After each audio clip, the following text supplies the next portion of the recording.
안녕하십니까? 우한계질의 위력이 심상치 않습니다. 2011년 개봉된 영화 컨테이전이 생각납니다.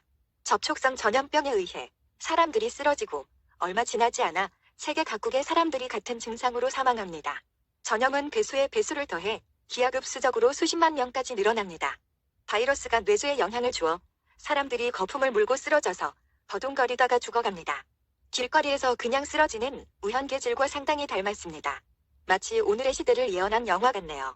인류의 멸망 원인이 바이러스라는 학자도 있었습니다. 코로나가 한국과 가까운 랴오닝성까지 확산된 것이 벌써 2주일 전입니다. 랴오닝성은 우한에서 온 사람들을 체포하기 시작했습니다. 어제 캐나다의 위생검역망도 뚫려서 캐나다도 이제 안전지대가 아닙니다. 우리나라도 벌써 확진 환자 3명이 발생했고 우한에 거주하던 50대 남성이 귀국하여 벌써 수도권에서 여러 날 생활하다가 확진 판정을 받았으므로 이미 수도권에는 비상사태 수준이라고 봐야 합니다. 중국의 언론이 쉬쉬하며 숨겼지만 실제 감염자는 벌써 10만 이상으로 추정된다고 합니다. 랴오닝성의 일주일 전의 오후 7시 상황, 환자를 실은 119차량이 끊임없이 병원을 향해 달립니다.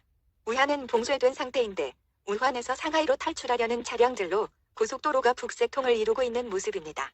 우원체류자와 우한으로 여행 갔던 한국인 400여 명이 고립되어 전세계 귀국을 희망하고 있다고 합니다. 중국 전체로 퍼져나간 우한 괴질의 위험성을 네티즌들이 촬영한 것과 곳곳에 CCTV가 여실히 보여주고 있습니다. 어느 초등학교 앞에서 아이를 기다리던 아빠가 그냥 쓰러집니다. 경비가 뛰쳐나오는 장면이 CCTV에 찍혔습니다. 그 외에도 지하철과 길거리에서도 사람들이 픽픽 쓰러집니다. 아파트에서 환자를 실어나가는 장면을 찍은 모습도 있습니다. 병원은 이미 북새통이고 복도와 대기실에도 환자와 시체들이 널려 있습니다. 이 사람은 오늘 새벽에 죽었습니다. 환자들을 수용할 공간이 없자 주차장에 천막을 치고 치료하고 있지만 속수무책이라서 간호원이 울부짖고 있습니다. 의료진이 부족하여 군대에 의료진이 투입됩니다. 정말 준전시 상태, 국가 비상사태입니다. 곧 우리나라에 닥칠 상황 같은데 이런데도 문재인은 페이스북에서 호들갑 떨지 말라 24시간 대기하고 있다 하고 고민정은 손 씻기, 마스크 쓰기, 환기를 생활화하자고 떠들며 안이한 대응을 하고 있습니다. 마치 초등학교 교사가 초등생들에게 얘들아 걱정 마, 손부터 씻어 하고 훈시하는 수준입니다.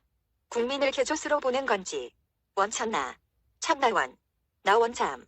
문재인이 중국몽을 꾸고 있으니 중국에는 찍소리 못하면서 자국민만 들볶는 클래스입니다. 코로나는 손을 씻으라, 미세먼지는 경유차 바꾸라는 식의 북한식 독재로 국민들을 깨볶듯이 볶으면 재미나는 모양입니다. 세계적으로 충격파를 던지고 있는 이런 사건은 국가 차원에서 미리미리 대처해야 할 것 아닙니까? 정신 나간 장관이 13만 명장 캐들, 여행 많이 오라고 광고하고 대통령이 국민들에게 치료비는 걱정하지 말라고 하는 것이 국가 컨트롤 타워의 대처 방식입니까? 이번에 또 올린 의료보험료를 국민들이 성실하게 내서 그 치료는 국민의 권리입니다.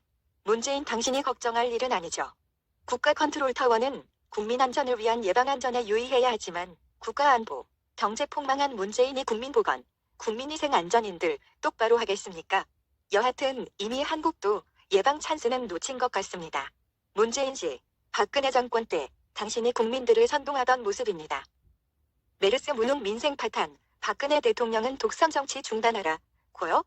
당신은 코로나 무능 민생 파탄, 문재인 대통령은 독선 정치 중단하라로 100% 부메랑되고 있네요.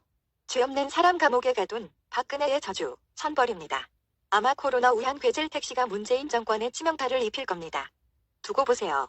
명절 끝나면 아마 야당 법석, 세상 한참 시끄러울 겁니다.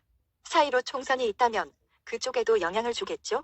잘해보세요 병신 문재인 할배요. 크크크.